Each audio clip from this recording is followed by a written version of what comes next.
dan profil usahawan. Nama agensi pelancongan ini adalah Love Travel SDM BHD. Agensi pelancongan ini merupakan syarikat yang dibina oleh 5 rakan usahawan. Antaranya Tan Poh Sim, Siti Azira, Nurul Atika dan Nur Nadira Natasha.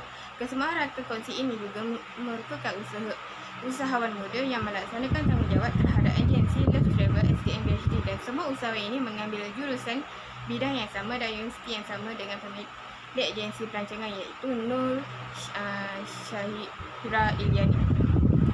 Minat yang mendalam oleh semua usahawan muda ini mendorong mereka membuka agensi pelancongan di kawasan yang memudahkan pelanggan mendapatkan khidmat pelanggan dengan agensi ini. Modal permulaan yang peruntukan anggaran sebanyak RM200,000 untuk didaftarkan di bawah Motex.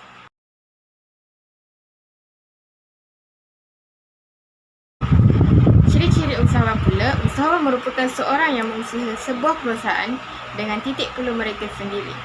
Dalam slide ini kita dapat lihat penerangan daripada tokoh-tokoh yang menjelaskan tentang ciri-ciri usahawan ini. Seterusnya, lokasi perniagaan. Untuk membuka sesuatu agensi pelancongan, pemilihan lokasi yang terbaik adalah sangat penting. Oleh itu, kami telah sebulat suara memilih Pulau Langkawi sebagai lokasi perniagaan kami. Hal ini kerana Pulau Langkawi mempunyai banyak tempat menarik dan cantik. Ia secara tidak langsung dapat menarik lebih ramai pelancong untuk melancong ke sana. Selain itu, para pelancong juga lebih cenderung memilih tempat-tempat yang menarik dan tenang kerana mereka ingin menenangkan fikiran setelah penat bekerja. Untuk lebih spesifik, kami akan membuka agensi pelancongan ini di kawasan sekitar Pantai Cenang. Ini kerana kawasan tersebut terdapat pelbagai kemudahan serta ia ialah salah satu pusat tarikan pelancong. Baiklah, saya akan teruskan pembentangan kumpulan kami mengenai agensi pelancongan kami, iaitu Love Travel SDM BHD dalam perundangan dan perlesinan. Antara undang-undangnya adalah Akta Industri Pelancongan 1992. Akta ini memperuntukkan perlesinan dan pengawasan pengurusan pelancongan serta perkara-perkara yang bersampingan dan berkaitan dengannya. Seterusnya ialah Peraturan Industri Pelancongan, Perniagaan, Pengendalian Pelancongan dan Perniagaan Agensi Penggembara 1992. Peraturan Industri Pelancongan, Perlesenan dan Kawalan Pemandu Pelancongan 1992. Peraturan Industri Pelancongan, Pengupanan Kesalahan 1992, Tap Perlesenan Kenderaan Pelancongan 1999, dan yang terakhir sekali ialah Peraturan Kenderaan Pelancongan, Perlesenan dan Kawalan Kenderaan Pelancongan 2000. Seterusnya, saya akan terangkan tentang perlesenan yang perlu kami ambil ketika hendak melubuhkan agensi pelancongan ini. Kementerian mengeluarkan beberapa garis panduan dan senarai semakan bagi mengelakkan kerendahan birokrasi di dalam prosedur permohonan. Perubahan syarikat ini mesti dibuat dengan menggunakan khidmat setiausaha syarikat dan salah seorang pengarah mempunyai pengalaman dalam bidang pelancongan. Terdapat 3 jenis lesen yang berbeza, iaitu lesen pelancongan dalam negara, lesen pelancongan luar negara dan ejen pengembara. Pembayaran bagi setiap permohonan lesen adalah sebanyak RM100. Seterusnya, saya akan teruskan dengan bahagian hasil jualan utama dan hasil sampingan. Hasil jualan utama syarikat kami adalah daripada perniagaan ini sendiri, iaitu berdasarkan pakej-pakej pelancongan yang terdapat di syarikat kami ini. Agensi pelancongan kami iaitu Love Travel Sendirian Berhad menawarkan tahap perkhidmatan atau pakej yang berbeza kepada pelanggan berdasarkan pilihan dan bajet mereka. Kami akan mengatur perjalanan pelanggan kami daripada hari pertama sehingga dia pulang. Seterusnya, hasil jualan sampingan yang syarikat kami juga lakukan ialah perkhidmatan sewa kereta.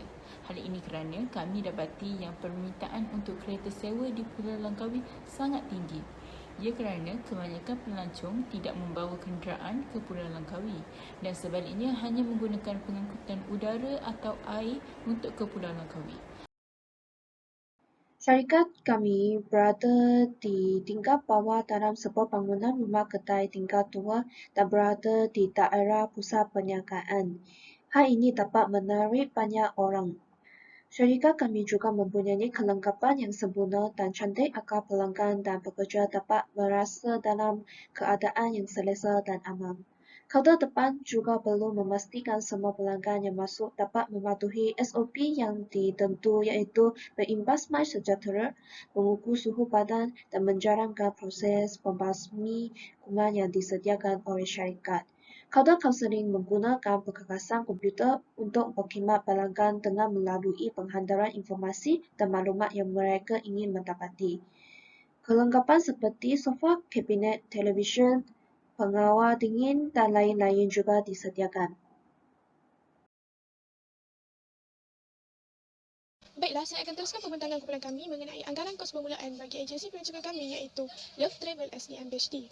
Okey, bagi kumpulan aset muka semasa iaitu aset tetap sebanyak 93,000 yang terdiri daripada perabot, peralatan pejabat, peralatan komputer dan ubat surat pejabat.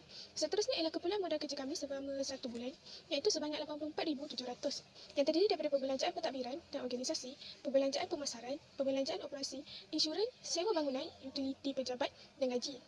Baiklah, seterusnya ialah lain-lain perbelanjaan kami iaitu sebanyak 25,500. Ia terdiri daripada deposit, sewa utiliti dan sebagainya, pendaftaran dan lesen perniagaan, papan tanda, pemasangan komputer dan alat pejabat, penyambungan telefon dan internet dan pelbagai pra-operasi. Okey, seterusnya kami juga ada belanja luar jangka sebanyak 10% dan jumlah keseluruhan bagi kos permulaan projek kami ialah sebanyak 219,170. Sumber pembiayaan perniagaan dan jenis pembiayaan ekuiti yang sesuai. Sumber perniagaan yang disediakan oleh Kementerian Pelancongan, Seni dan Budaya Malaysia ialah tabung khas pelancongan. Tabung khas pelancongan ini disediakan untuk membangunkan pelancongan dalam kalangan industri kecil dan sederhana. Ia dikendalikan oleh Bank Perusahaan Kecil dan Sederhana Malaysia Berhad iaitu SME Bank.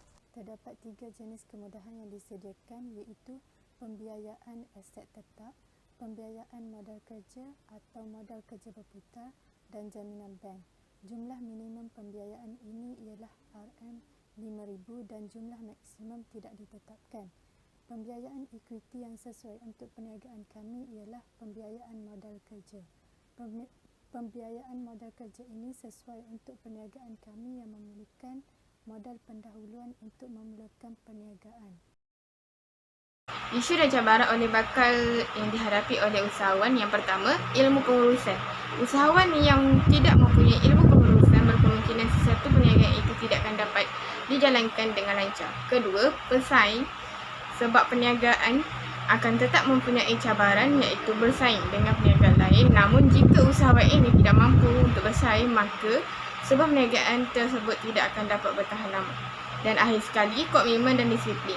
Seseorang usahawan perlu disiplin dan berkomitmen dalam pekerjaan terutama masa, kerana ianya akan membentukkan pekerja untuk ikut berdisiplin.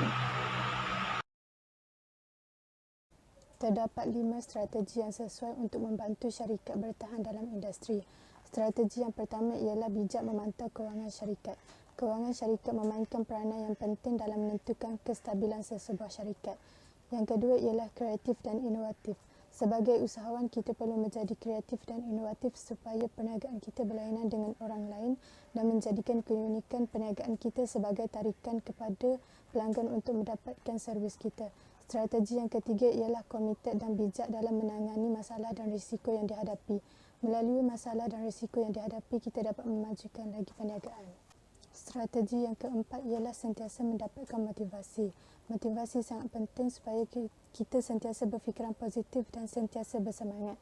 Strategi yang terakhir ialah menjaga hubungan dengan pelanggan.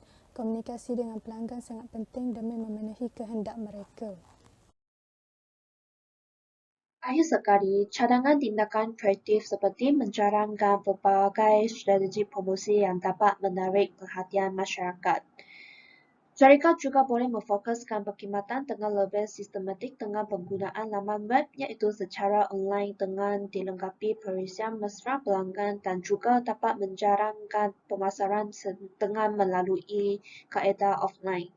Seterusnya, syarikat juga boleh memberi potongan diskaun ke atas pakej yang telah disediakan dengan melangsung program jalan langsung secara berterusan kepada pelanggan pada Museum Carnival di Malaysia.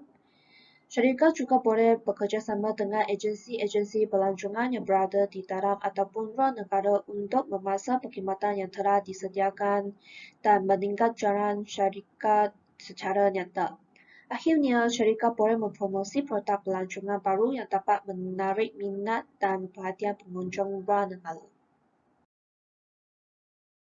Secara kesimpulannya, pihak kami amat yakin yang perniagaan agensi pelancongan kami ini iaitu Love Travel Sdn Bhd akan memberi pulangan yang amat menguntungkan. Kami juga telah melakukan kajian dan perancangan yang sistematik bagi membolehkan perniagaan ini berjalan dengan lancar. Dengan adanya ciri-ciri utama usahawan yang baik di syarikat kami ini, kami percaya bahawa Love Travel Sendirian Berhad akan diuruskan dengan baik dan teratur. Itu sahaja daripada kumpulan kami. Sekian, terima kasih.